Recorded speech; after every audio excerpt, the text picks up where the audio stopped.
The station had been off air for 9 years. At 0206, its call sign answered a transmission nobody sent. This is an original fictional case file from the Bureau of Lost Signals, reconstructed from archive notes, corrupted recordings, and evidence photographs that do not agree with each other. A closed station answers a call no one made and copies the listener breathing in the room. The file does not begin with a monster. It begins with a decommissioned radio station log, ordinary enough to be ignored until the timestamps start contradicting the room. The radio operator says the room felt crowded after the first answer, though the second chair was empty. The impossible detail is response time. The station answers before the Bureau's outbound test leaves the console. The proof object is a reel-to-reel station log with a call sign printed over erased names. The waveform begins as numbers, then settles into the exact breathing rhythm of the listener. The transmitter building is fenced, dark, and still listed as decommissioned. The archive contains older station cards with the same call sign written in 3 different hands. By the second review pass, the Bureau had 3 copies of the same event. One came from the live recorder, one came from a sealed cabinet, one came from a source that should not have been able to transmit anything at all. The station is not answering a signal. It is answering attention. The case rule is simple. The more directly you listen, the more precisely the station names you without using a name. The visual evidence looks boring until it does not. Dust on a table, a light in a window, a needle moving without a hand near it. That restraint is why the case stayed open. Nothing performs for the camera. The room simply changes its mind. The final coordinate points to the listener's chair, not the transmitter site. That is where the closed transmitter building stops being a location and becomes a test. Every instrument points somewhere plausible. Every human statement points somewhere else.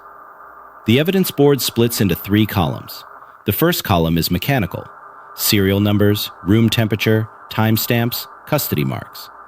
The second column is human: what the night staff heard, what they refused to write down, and which light stayed on after the recorder stopped. The third column is the one the Bureau never shows publicly, because it tracks what changed after each replay. On the first replay, a decommissioned radio station log behaves like damaged equipment.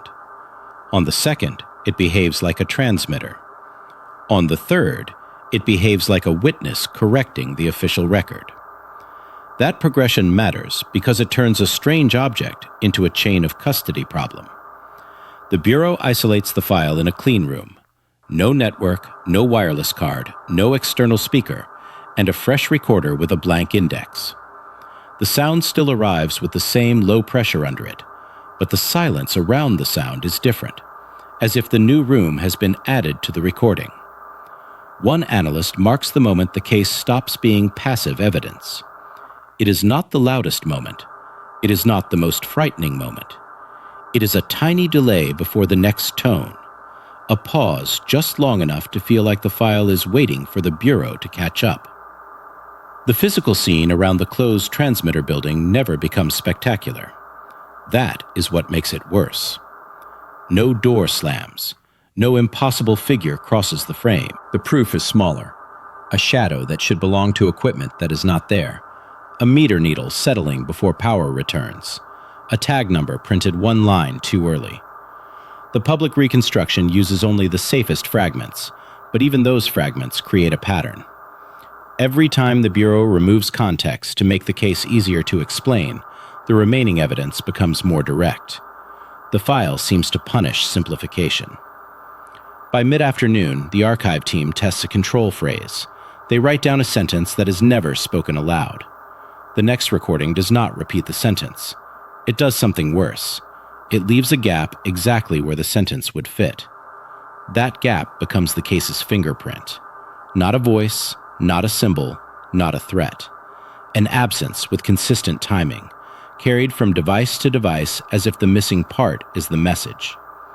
The station is not broadcasting numbers. It is indexing listeners.